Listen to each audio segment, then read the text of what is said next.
Thoughts on a vegan diet? There's a difference between can and should. Can you succeed? Sure. And people are different. It takes a lot of work.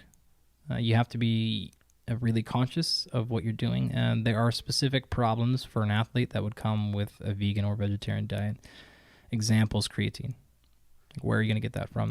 That's potentially problematic. B12, some other issues. That doesn't mean it can't be done. There's plenty of athletes that are fine, but that doesn't mean they couldn't be doing better. Mm-hmm. I have worked with a vegan athlete before. It was very, very difficult. Protein intake was probably about a quarter of what it should have been. And this was really, really problematic and basically cost her career. So I'm not saying if you go vegan, you're going to lose your career or anything like that. It can be done, and there's plenty of people that know that space really, really well. But it can't be something that is just flippant and just sort of thrown out there. That's potentially going to have some problems. So the leucine content is particularly problematic for the plant-based proteins, and just the evidence with soy in particular, it's just not as effective as whey. Oh yeah, the absorption rates are. Yeah, super low bioavailability is tough, with the leucine content being particularly difficult. Having said that, black beans are solid. Yeah. That's there's lots of decent. You just have to. You just can't be. But honestly, the same thing is like you can't be a dipshit with your nutrition if you're not vegan either. Exactly. I don't think it's the easier route. I think it's the more difficult route, but that doesn't mean it's not a route you can't do. Yeah.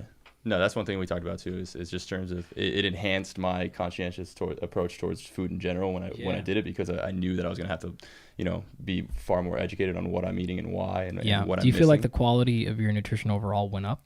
Initially, yes. Yeah. Initially, drastically, yes, and that's why I stayed to it. But I actually was doing it for far more separate reasons. I mean, it was really a monetary reason at first, but then that was some of the benefits in terms of recovery.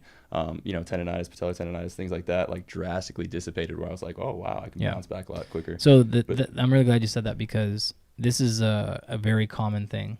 We see that people make giant leaps to paleo diet or to keto or to pick your thing, right? The two things we have to clarify are: was it the diet or was it the removal? Exactly. Of the previous. So did the tendon issues go away because you stopped eating the really low quality food and exchanged that for a bunch of fruits and vegetables and seeds and nuts?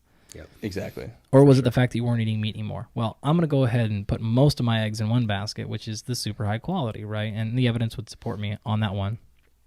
Having said that, awesome. Like, I'm not going to bitch about somebody eating more fruits and vegetables. Exactly.